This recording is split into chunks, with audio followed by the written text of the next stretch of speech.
शुभ संध्या मित्रों, मैं विपेश तिवारी आप सभी का सौर एकेडमी प्रयागराज में स्वागत और अभिनंदन करता हूं। आशा करता हूं कि आप सभी लोग अच्छे, स्वस्थ एवं तंदुरुस्त होंगे और बहुत अच्छे तरीके से अपने आगामी परीक्षा की तैयारी कर रहे होंगे। दोस्तों, आप लोगों के जो सपने हैं वो अकेले आपके सपने नहीं हैं, वह आपके माता-पिता, आपके सगे संबंधी, साथ ही मैं मेरे साथ आप जुड़े हैं, तो मेरा भी तो सपना है कि आप लोग अधिकारी बने।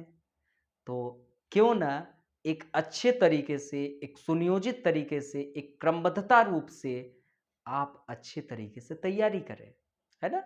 दोस्तों, ये चीज़ ध्यान रखिए कि आपसे अब कई लोगों की आशाएँ जुड़ी हैं। वह आपके माता-पिता, रिलेटिव और आपके स्वयं से भी और दूसरी चीज़ एक टीचर से भी आशाएँ जुड़ी हैं कि आप लोग बेहतर रिज़ल्ट देंगे, है ना?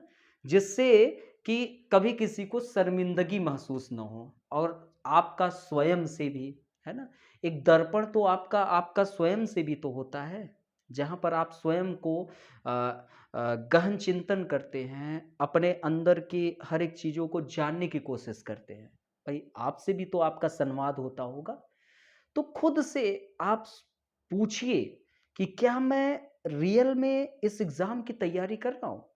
इस एग्ज़ाम की जो रिक्वायरमेंट है, जो ज़रूरतें हैं, क्या उन ज़रूरतों की फुल पूर्ति कर पा रहा हूँ? इस एग्ज़ाम की सिर्फ़ और सिर्फ़ मैंने इस पर लेक्चर भी लिया हूँ तैयारी की समग्र रणनीति पर, तो आप लोगों से मैंने काफ़ी कुछ चीज़ों पर वार्ता किया।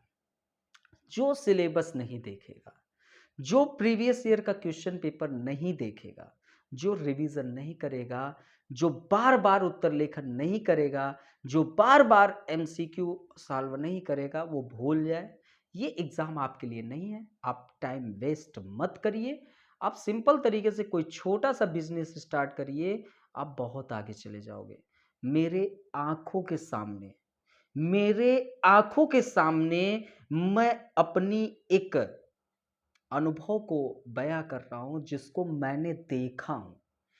एक ठेलिया पर कचौड़ी बेचता था। किस पर? एक ठेलिया पर। हम लोग यूइंग क्रिश्चियन कॉलेज में पढ़ते थे। ईसीसी से भी पहले जब हम लोग 10th प्लस 12th में थे, तो ये ग्रेजुएशन। तो हम लोग आज एयू इलाहाबाद यूनिवर्सिटी और आज वर्तमान ठेलिया में कचौड़ी बेचता था। क्वालिटी में कोई कमी नहीं थी। अनपढ़ व्यक्ति था, ठेलिया पे लगाता था। हम लोग जाते थे और इसके यहाँ जैसे हम लोग 10 प्लस 12 मूवी देखने का शौकीन थे, तो यही जस्ट सटा हुआ एक चंद्रलोक सिनेमा हॉल है, चंद्रलोक। और ये कचौड़ी बेचते थे। तो हम लोग जैसे मूवी देखने गए तो इनके यहाँ खाते थे। कोई भी कार्य हुआ इनके यहाँ, मतलब कि कभी मन हुआ पार्टी उल्टी करने की, तो ये इन्हीं के यहाँ बहुत स्वादिष्ट 2 प्रकार की सब्जी बहुत स्वादिष्ट रहता था। समझिए, आप देखिए मैं बातों को जो बता रहा हूँ। फिर उसके बाद उस वक्त 30 रुपए प्लेट देते थे। 5 कचौड़ी रहती थी, 2 किस्म की सब्जी, 1 रायता। वो आज भी है। कचौड़ी बहुत अच्छी रहती थी, सब्जी भी। धीरे-धीरे जब हम एसीसी में गए तो इनकी रेट हुई 50 फर्स्ट ईयर में, ग्रेजुएशन के फर्स्ट ईयर में, और लास्ट ईयर आते-आते 60 हो गई। और दूसरी चीज़, अब आज वर्तमान बता रहा हूँ, आज पूरे 4 मंजिला का पूरा यहाँ बिल्डिंग है, चंदलोक के जस्ट सामने। ठेलिया आज भी लगी है और जस्ट इसी के सामने 4 तल्ले और एकदम वेल मेंटेन, मतलब बहुत सुंदर दिखने में। आज इनके पास 5-5 फोर व्हीलर है, 5-5 फोर व्हीलर, और वो भी मतलब कि बीएमडब्ल्यू और अच्छे खासे। मैं तो बहुत नाम जानता भी नहीं हूँ, तो क्योंकि शौक नहीं है, शौकीन भी नहीं हूँ बहुत ज़्यादा। तो 4 बिल्डिंग मतलब की तल्ले की, और सब पूरा रेस्टोरेंट टाइप का बेहतरीन, वेटर वोटर सब लग गए हैं। अभी तक तो इनके यहाँ वेटर नहीं थे, सिर्फ वही बेचारे बेचते थे। अब वेटर वोटर लग गए, वर्कर हो गए। इनके साथ कई लोगों को रोजगार भी मिल रहा है, ऐसी नहीं है कि रोजगार नहीं मिल रहा, कई लोगों का रोजगार मिल रहा है ना। और इनका मेडिकल चौराहा यहाँ इलाहाबाद में है, वहाँ पर इनका डोसा का दुकान है, डोसे का बहुत फेमस दुकान है। मतलब कि इनके कई दुकान हो गए, बहुत कुछ चीज़ें। अब देखिए आप, तो मेरा मन कहने का मतलब ये है कि जिसमें आपका मन लगता हो सिर्फ वही करो, और जिसमें मन लगता हो उसमें अपना बेस्ट दो। टाइम वेस्ट मत करो। जीवन बहुत छोटा है, आप आधी उम्र जी चुके हो, आधी उम्र आपके पास बचा है। आपको बहुत कुछ बताना है, अपने आप को दर्शाना है कि मैं क्या चीज़ हूँ। आपको अपने आप को पहचानो और लग जाओ। ये न हो कि जब मेरी मृत्यु हो और लोग मुझे मुझे मतलब कि मेरे मन से लोग पहचाने, ऐसा कार्य करो, है ना। तो अपना एक कीर्तिमान स्थापित करो, कुछ करके दिखाओ, है ना। तो ये सब चीज़ें थी। चलिए फिलहाल ये आपको थोड़ा मोटिवेट के लिए चीज़ें बता दी। तो दोस्तों, हम लोग आपसे एक चर्चा क्या कर रहे हैं, दोरखिम समाजशास्त्र वैकल्पिक विषय में हम किस टॉपिक पर हैं, दोरखिम। आपको फिर से मैं सिलेबस बताऊंगा। तो फर्स्ट स्थान पे कौन सा सिलेबस, जल्दी से कमेंट, सभी लोगों का कमेंट, सभी का कमेंट आना चाहिए। ये नहीं कि हाथ में है कि टाइपिंग है, कमेंट कर सकते हो और एकदम जैसे गुमशुदा की तरह एकदम बैठे हुए हो, गूंगों की तरह, तो कमेंट करो। गूंगे नहीं हो, बहरे नहीं हो। मेरा उनके प्रति अपमान भी नहीं करना है ना। जो जिनको व्यक्ति जो बोल नहीं पा रहा है उनका अपमान नहीं कर रहा हूँ, लेकिन मतलब कि ये कहने का मतलब है कि आपके पास आवाज है, तब पर भी आप नहीं बोल पा रहे हो, आपके हाथ चल रहे हैं तब पर भी आप कमेंट नहीं कर पा रहे हो। आपसे तो बेहतर वो लोग हैं जो पैरा ओलंपिक में कम से कम अपने दिव्यांग हैं फिर भी देश के लिए कुछ कर रहे हैं। तो जब पता है तो कमेंट करो, है ना। समाज में श्रम विभाजन, पहला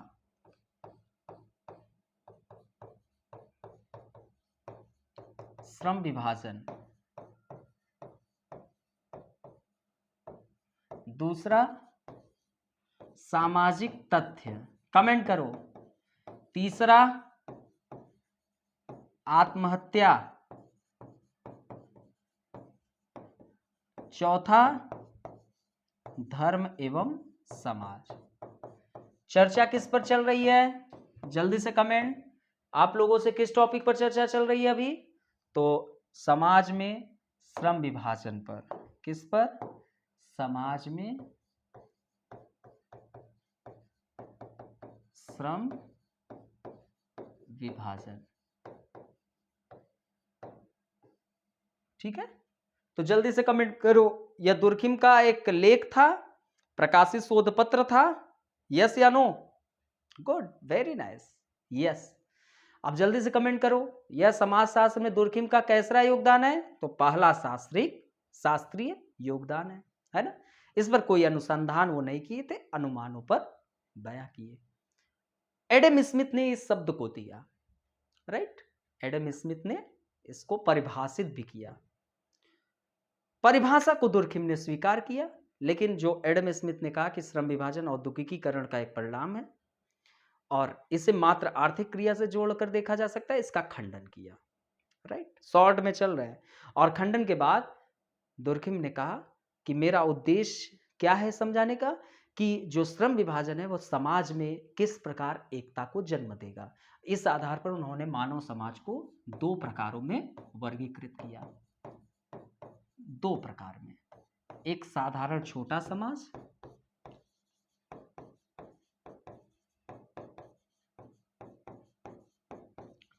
दूसरा आधुनिक औद्योगिक वृहद समाज।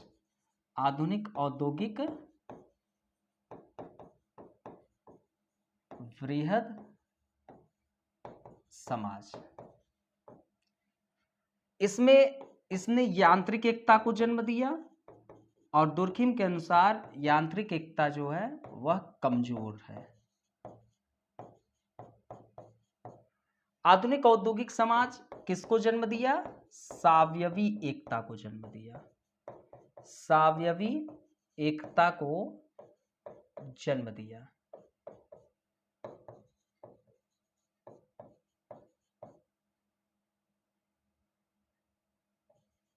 और दुर्खिम महोदय का कहना है कि ये जो आधुनिक वृहद समाज, आधुनिक औद्योगिक वृहद समाज है, इसमें सावयवी एकता जो है उसका उपस्थित होना जरूरी है, उपस्थित होना चाहिए, परंतु वास्तव में यह उपस्थित नहीं होता है ना। परंतु वास्तव में क्या है, यह इसकी उपस्थिति नहीं देखी जा सकती है। इसका कारण क्या है? क्योंकि आधुनिक औद्योगिक वृहद समाज में श्रम विभाजन जो है संपूर्ण नहीं होता है। श्रम विभाजन संपूर्ण नहीं होता है।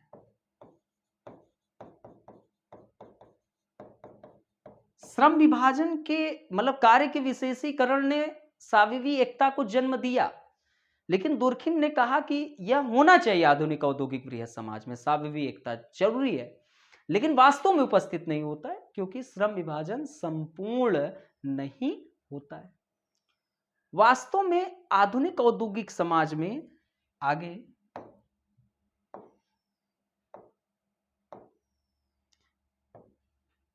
वास्तव में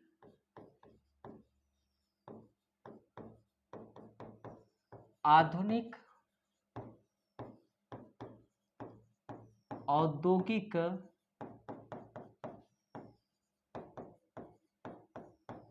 समाज में तीन अलग अलग प्रकार के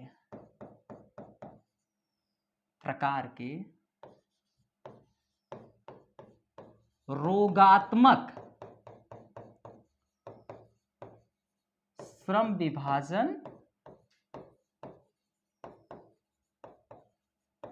विभाजन की व्यवस्थाएं देखी जा सकती हैं।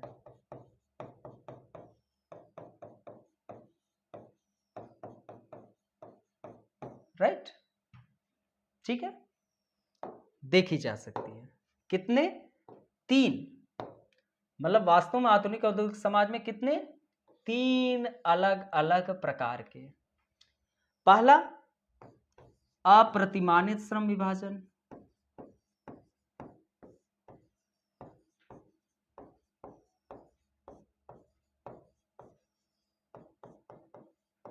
आप लोग कमेंट करके बताओ, अप्रतिमानित को हम प्रतिमान शून्यता भी लिख सकते हैं, तो हम इसको प्रतिमान शून्यता श्रम विभाजन भी कह सकते हैं। दूसरा, विवस्था मूलक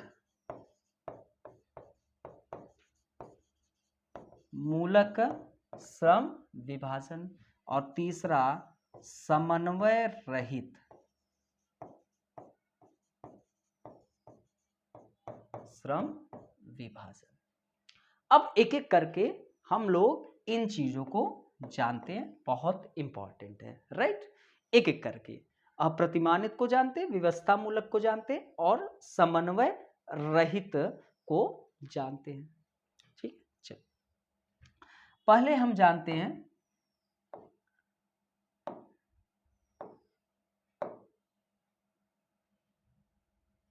अप्रतिमानित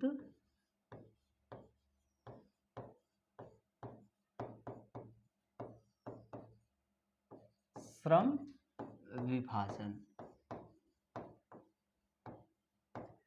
हमने आपको भी बताया अप्रतिमानित श्रम विभाजन अर्थात कि हम इसे प्रतिमान शून्यता भी श्रम विभाजन कह सकते हैं। ठीक है, तो ये ध्यान रखना।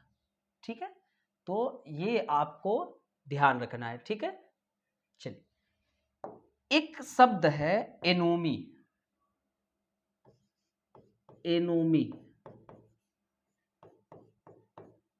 एनोमी जो शब्द है, उस शब्द को किसने प्रतिपादित किया?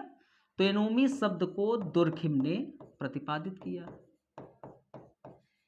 दुर्खिम ने प्रतिपादित किया। ये जो एनोमी शब्द है यह एक फ्रांसीसी शब्द है। एनोमी शब्द कैसा शब्द है? तो यह एक फ्रांसीसी शब्द है।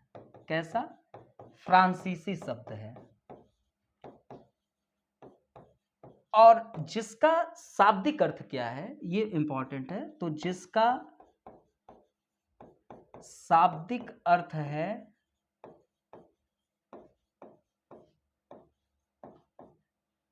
शाब्दिक अर्थ क्या है? जिसका शाब्दिक अर्थ है प्रतिमान शून्यता। क्या है? प्रतिमान शून्यता। अर्थात समाज में एक ऐसी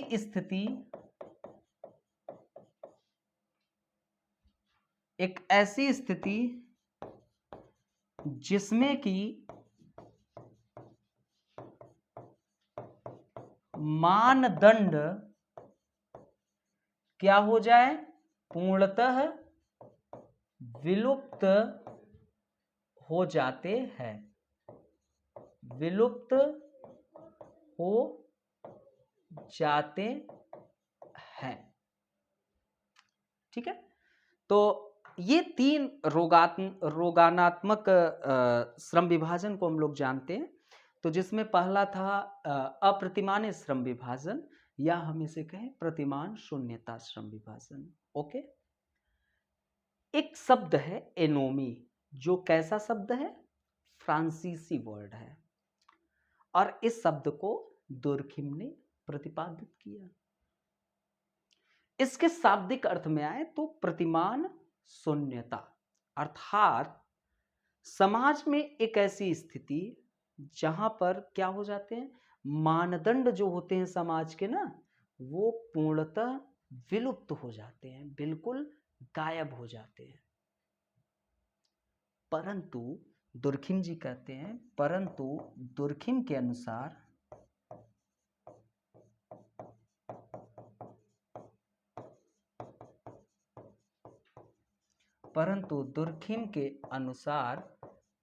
समाज में, परंतु दुर्खिम के अनुसार किसी भी समाज कैसा भी हो,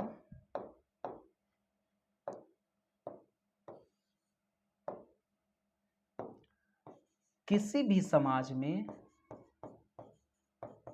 समाज कैसा भी हो, दुर्खिम यही कहना चाहते, कोई भी समाज हो, मानदंड पूर्णतः विलुप्त नहीं हो सकता है। तो किसी भी समाज में मानदंड पूर्णतः विलुप्त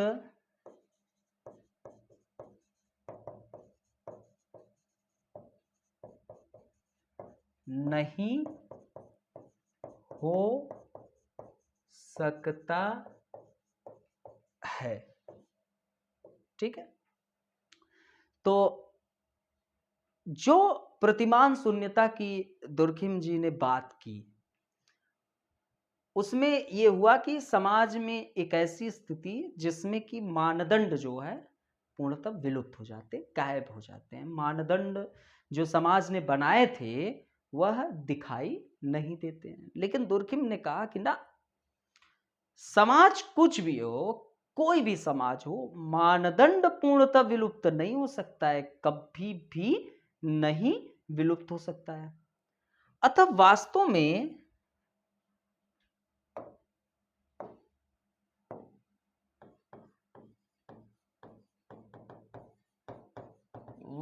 में प्रतिमान शून्यता अथवा एनोमी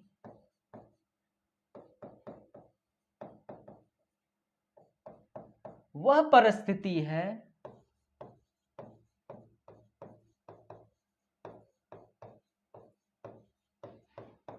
जिसमें समाज में पहले से उपस्थित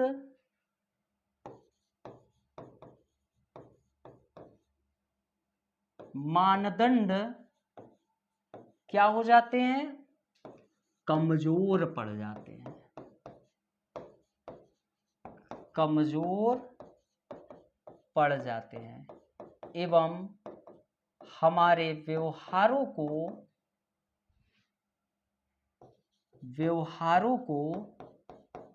नियंत्रित करने में क्या हो जाते हैं? असमर्थ हो जाते हैं। ठीक है, बहुत अच्छी बात करते हैं। वास्तव में प्रतिमान शून्यता अथवा एनोमी वह परिस्थिति है जिसमें समाज में पहले से उपस्थित जो मानदंड थे वो कमजोर पड़ जाते एवं हमारे व्यवहारों को नियंत्रित करने में असमर्थ हो जाते। कभी कभी आप देखते हैं समाज ने कुछ मानदंड बनाए, अब वह मानदंड मान लीजिए कि बड़ी रूढ़िवादी है, वह हमारे समाज में तमाम प्रकार की विकृतियां उत्पन्न कर रही है। लोगों के अंदर सोचने समझने की शक्ति डेवलप हुई, तो अब धीरे धीरे मानदंड जो है कमजोर पड़ जाएंगे। अब वह हमारे व्यवहार में नहीं दिखाई देंगे कि वह हमारे व्यवहारों को नियंत्रित कर पाएगा वह मानदंड, क्योंकि हम उसको स्वीकार ही नहीं कर रहे। तो वह हमारे व्यवहारों को नियंत्रित करने में क्या हो जाएगा? असमर्थ हो जाता है। अतः दुर्खिम के अनुसार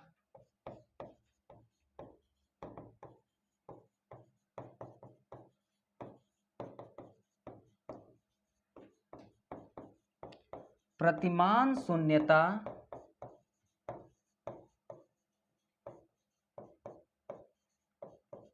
की यह स्थिति तब उत्पन्न होती है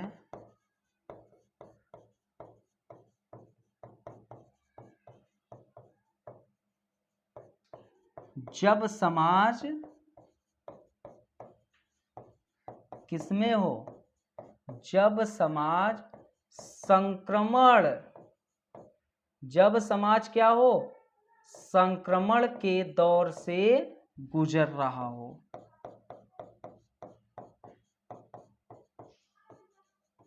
गुजर रहा हो, ठीक है।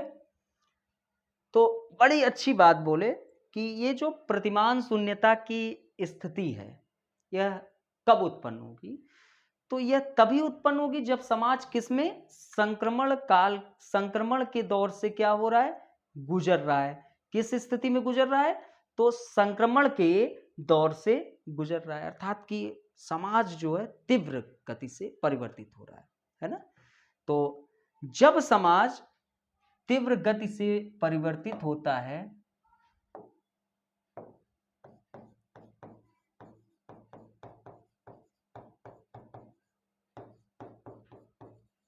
तीव्र गति से क्या हो रहा है?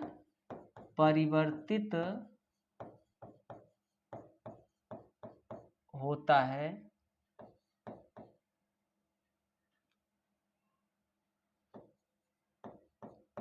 परिस्थितियां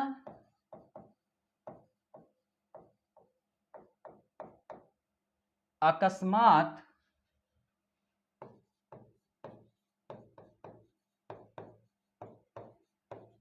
परिवर्तित हो जाती है, परंतु समाज में उपस्थित जो मानदंड है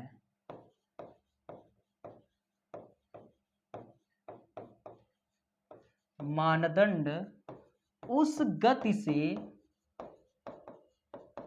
परिवर्तित नहीं हो पाते। ठीक है, उस बदली हुई परिस्थिति में, उस बदली हुई परिस्थिति में समाज में पहले से उपस्थित मानदंड हमारे व्यवहारों को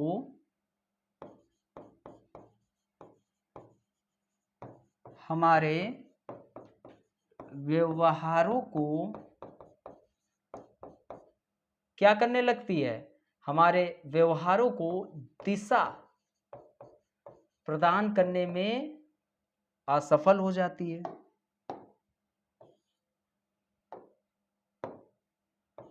प्रदान करने में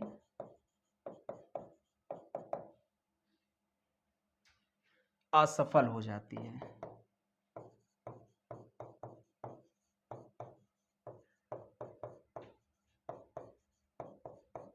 क्या हो जाती है? और इसी दशा को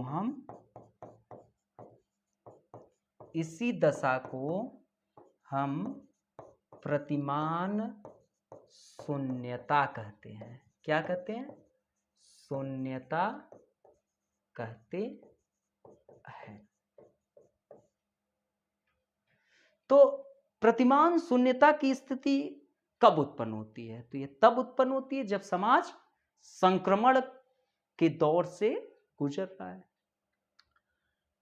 संक्रमण का दौर का मतलब कि ऐसा समाज जो रूढ़िवादी थी, अब वह तीव्र गति से परिवर्तित हो रही है, लेकिन स्थिति बीच के मझधार की है। हम कुछ आधुनिक होंगे, कुछ रूढ़िवादिता हमारे अंदर रहेगी, जो समाज के मानदंड है। तो जब समाज तीव्र गति से परिवर्तित होता है तो परिस्थितियां अकस्मात परिवर्तित हो जाती हैं, परंतु समाज में जो उपस्थित मानदंड हैं उस गति से वो परिवर्तित हो नहीं पाएंगे। भाई, जो मानदंड उस समाज में उपस्थित सदस्यों में रच बस गई है, वह उसको अपने अंदर समाहित कर लिए, वो तुरंत तो परिवर्तित हो नहीं पाएगी। अब उस बदली हुई परिस्थिति में समाज में पहले से उपस्थित मानदंड हमारे व्यवहारों को दिशा प्रदान करने में असफल तो हो जाती है, और इसी दशा को हम क्या कहेंगे? प्रतिमान शून्यता कहते हैं। अब तुर्खिम के अनुसार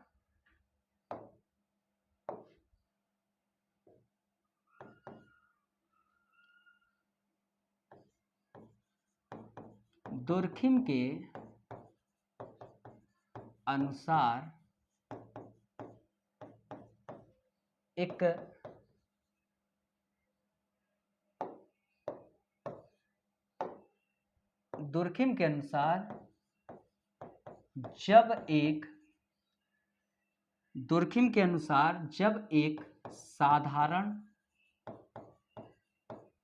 छोटा समाज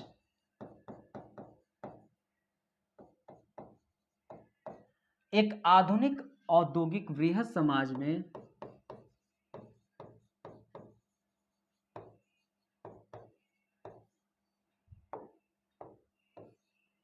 एक आधुनिक औद्योगिक वृहद समाज में परिवर्तित होता है,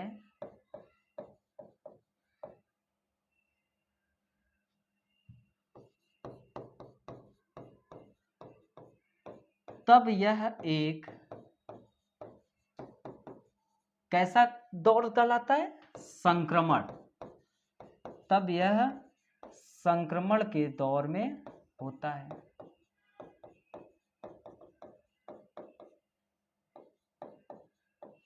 अतः ऐसा समाज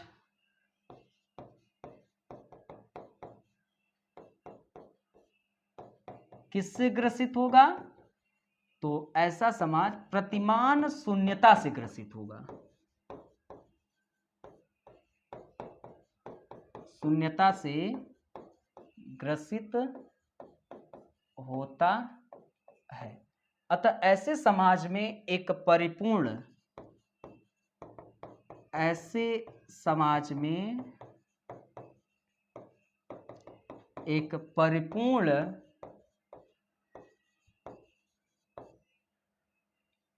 श्रम विभाजन की व्यवस्था संभव नहीं है। बहुत अच्छी बात कहा गया।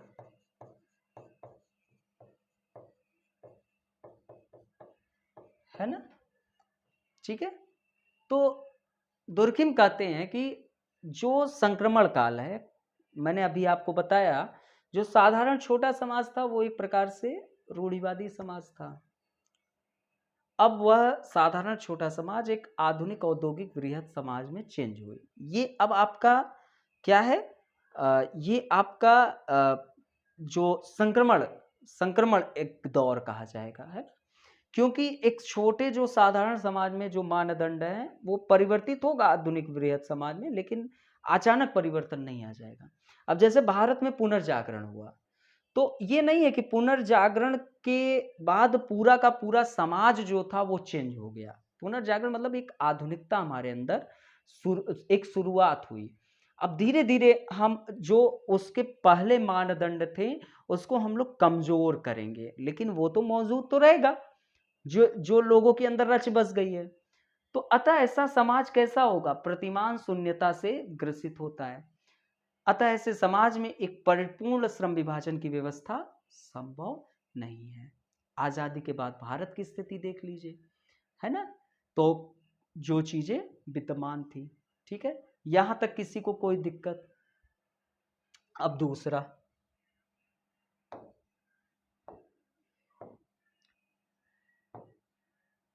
व्यवस्था मूलक श्रम विभाजन। कैसा? व्यवस्था मूलक।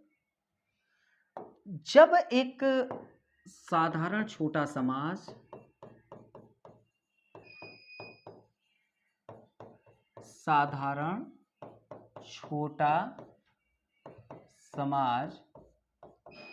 जब एक साधारण छोटा समाज आधुनिक औद्योगिक समाज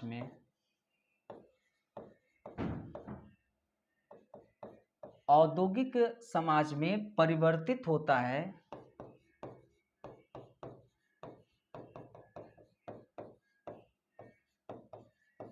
क्या होता है? परिवर्तित होता है, वंशानुक्रम पर आधारित हो जाता है।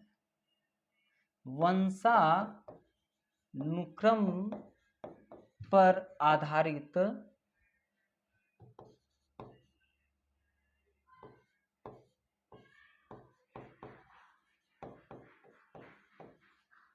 संसाधनों का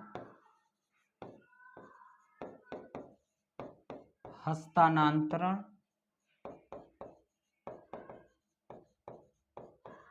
देखा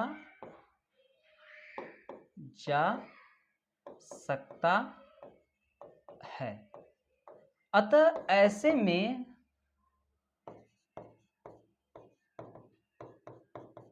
क्या होगा? ऐसे में क्षमता योग्यता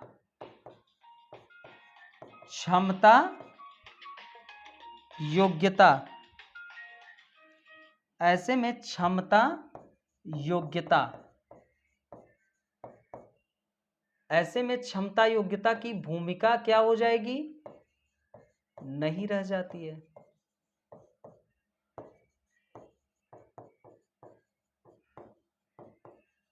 इसको व्यवस्था मूलक श्रम विभाजन कहा गया। समझिए, अब एक साधारण छोटा समाज परिवर्तित हुआ आधुनिक औद्योगिक समाज में। अब यहां पर वंशानुक्रम पर आधारित संसाधनों का हस्तांतरण।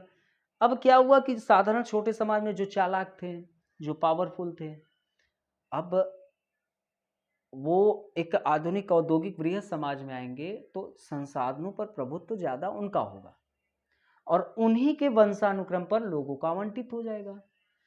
तो जो वंशानुक्रम पर आधारित संसाधनों का हस्तांतरण देखा जा सकता है। अब यहां पर क्षमता योग्यता की भूमिका नहीं रह जाती है। आजादी के बाद भारत में भी बहुत अच्छे तरीके से देखा गया, कांग्रेस जो थी वह एकमात्र पार्टी हमारे यहाँ ऐसा लग रहा था कि बहुदलीय शासन व्यवस्था नहीं, एक दलीय शासन व्यवस्था थी, एक ही दल का शासन रहा। चीजें वंशानुक्रम पर क्या हो रही थी, ट्रांसफर होती गई, संसाधनों का स्थानांतरण, काफी कुछ देखने को मिला। क्षमताओं और योग्यताओं का बिल्कुल हमेशा क्या हुआ, उसका कोई अहमियत नहीं देखने को मिला। यहां तक आप लोगों को कोई दिक्कत हो तो बताएं, ठीक है। अतः अब क्या हुआ, अतः समाज में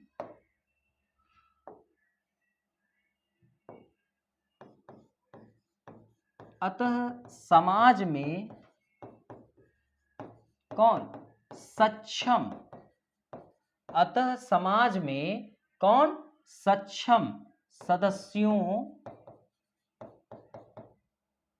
अतः समाज में सक्षम सदस्यों को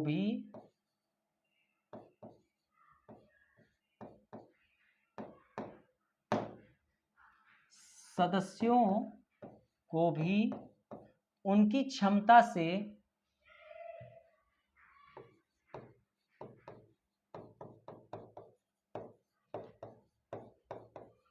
निम्न जिम्मेदारियां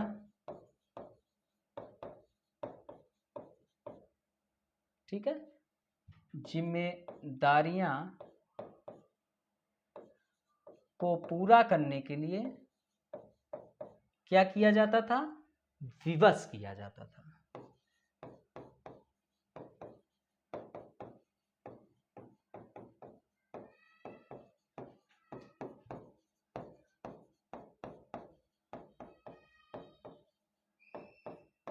इसे हम क्या कहेंगे, व्यवस्था मूलक श्रम विभाजन कहेंगे।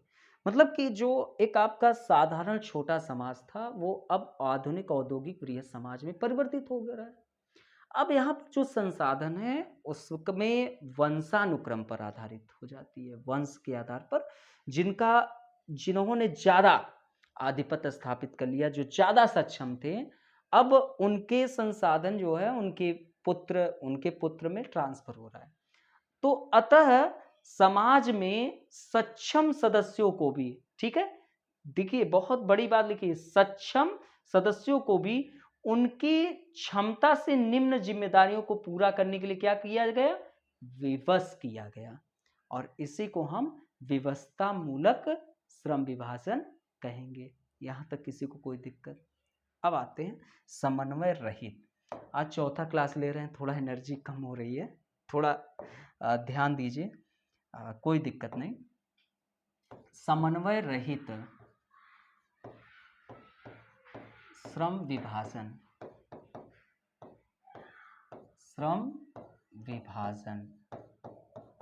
समन्वय रहित श्रम विभाजन।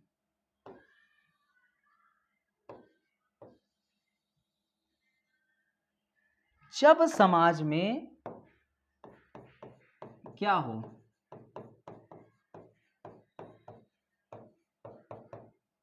श्रम विभाजन क्या हो, उच्च होता हो,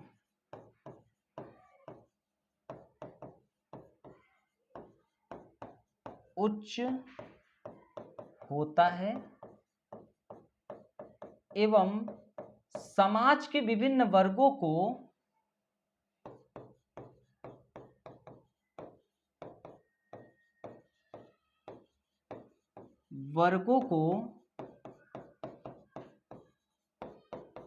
भिन्न जिम्मेदारियां क्या कर दी जाती हैं, आवंटित की जाती है।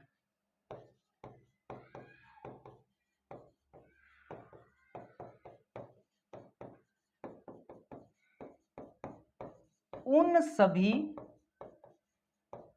वर्गों के बीच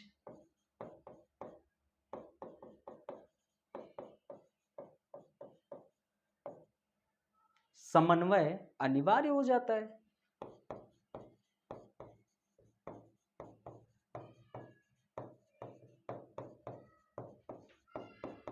अनिवार्य हो जाता है, परंतु आधुनिक औद्योगिक समाज परंतु कैसा आधुनिक औद्योगिक समाज में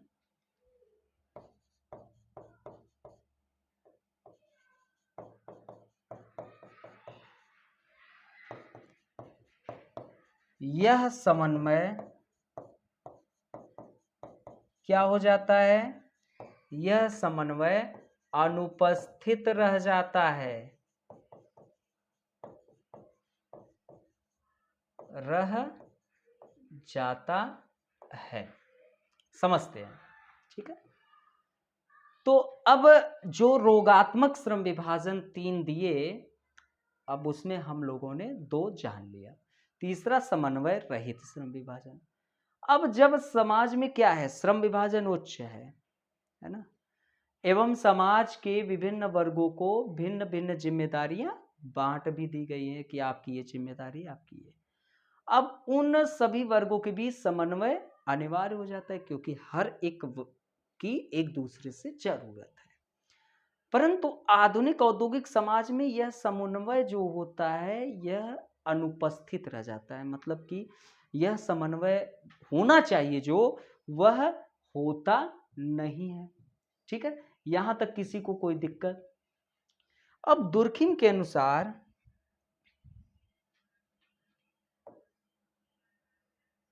ठीक है, आगे चलते हैं। दुर्खिम के अनुसार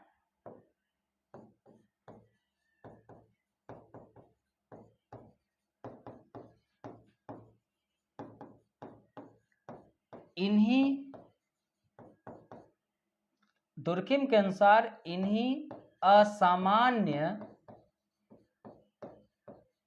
श्रम विभाजन की व्यवस्था के कारण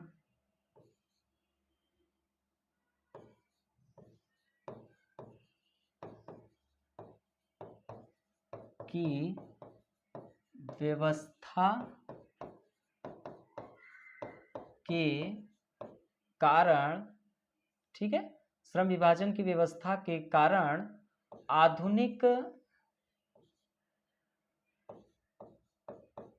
औद्योगिक समाज में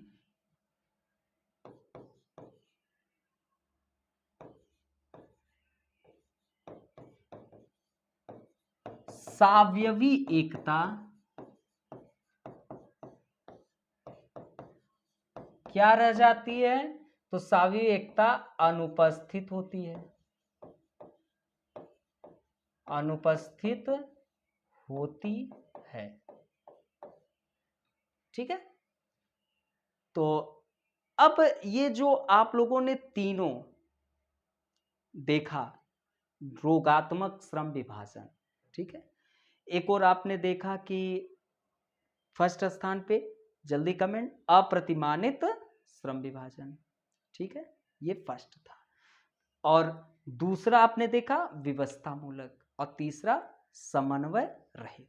अब दुर्खिम जी इन तीनों को एक्सप्लेन करने के बाद कहें कि देखिए, इन्हीं असामान्य श्रम विभाजन की व्यवस्था के कारण क्या होता है, आधुनिक औद्योगिक समाज में क्या होती है, सावयवी एकता। जो आप लोगों ने देखा, जो बता रहा था मैंने कि सावयवी एकता श्रम विभाजन अर्थात कि कार्य के विशेषीकरण के कारण सावयवी एकता होती है, लेकिन 3 रोगात्मक श्रम विभाजन के कारण यह सावयवी एकता अनुपस्थित होती है। अब आ गए हम लोग यहीं पर, तो समाज में सावयवी एकता क्या हो जाती है, अनुपस्थित रह जाता है। यहां तक कोई दिक्कत? अब जैसे ही समाज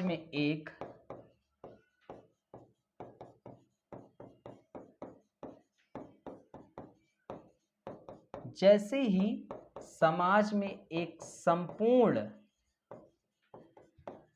श्रम विभाजन की व्यवस्था उत्पन्न होती है, श्रम विभाजन की व्यवस्था उत्पन्न होती है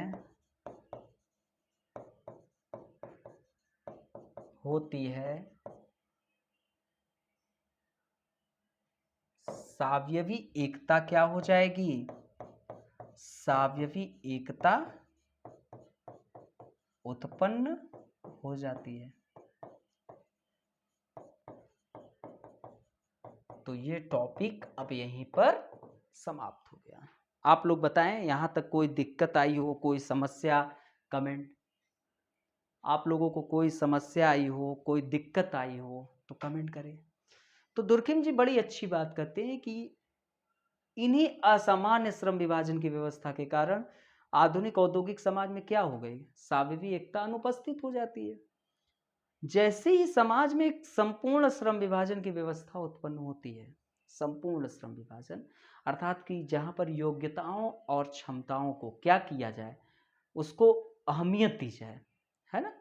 ये नहीं है कि वंश के आधार पर, भाई भतीजे के आधार पर जो नेपोटिज्म आप लोग देखे हैं हमारे भारत देश में, बहुत ज़्यादा भाई भतीजावाद चलता है। आप लोग बताएं कहाँ कहाँ भाई भतीजावाद चल रहा है। तो इन सब के आधार पर क्या हो गया, समाज में साविवी एकता जो थी वो अनुपस्थित हो गई, है ना। तो अनुपस्थित हो जाती है। लेकिन फिर दुर्खिम जी कहते हैं जैसे ही समाज में एक संपूर्ण श्रम विभाजन की व्यवस्था उत्पन्न हो जाती है, आपका साविवी एकता क्या हो जाती है, तुरंत उत्पन्न हो जाती है। तो यहाँ तक कोई दिक्कत। आलोचना को हम लोग अगले वीडियोस में जानेंगे। थोड़ा एनर्जी का अभाव दिख रहा है, इस कारण अब मैं क्लास ले नहीं पाऊँगा। तो आलोचना को हम लोग अगले वीडियो में जानते हैं। कोई दिक्कत तो है नहीं, है ना। और कहीं कोई समस्या हो कमेंट करो, कोई दिक्कत हो। देखो आप लोग क्या करने आए हो, अब सब टॉपिक रिवीजन कर डालो। कार्ल मार्क्स, वेबर, दुर्खिम भी खत्म हो जाएंगे, मीड भी खत्म हो जाएंगे, पार्सन्स, मर्टन। फिर उसके बाद मैं टॉपिक स्टार्ट कर दूंगा परिवार, नातेदारी। बड़ा इंटरेस्टिंग है, बड़ा इंजॉय करोगे और खूब मैं इंजॉय भी कराऊंगा। आप लोग को पता ही है इंजॉय कराने में मैं पीछे हटता हूँ, मज़ा तो आता है ना। तो आज ये समाज में श्रम विभाजन दुर्खिम का एक टॉपिक खत्म। तो हम लोगों ने दुर्खिम के जीवन परिचय को जाना। सभी लोग जल्दी से कमेंट करो, दुर्खिम का जन्म, दुर्खिम की मृत्यु, जल्दी। इनका जन्म कहाँ हुआ, एपिनल स्थान कहाँ पर है, ये कैसे रहते थे। दुर्खिम ने व्यक्ति को महत्व दी कि समूह को, दुर्खिम ने व्यक्ति को महत्व दी कि समाज को, इसको क्या कहा जाता है। जल्दी से सभी लोग सब कमेंट किए रहो, है ना। ये सब प्रश्न है, ठीक है, कमेंट, ठीक है। चलो फिर नेक्स्ट वीडियोस में मिलते हैं अपने नेक्स्ट टॉपिक के साथ। खूब मेहनत करो, आगे बढ़ो, जल्दी से जल्दी अपना नाम रोशन करो, ठीक है। Okay, bye bye, take care.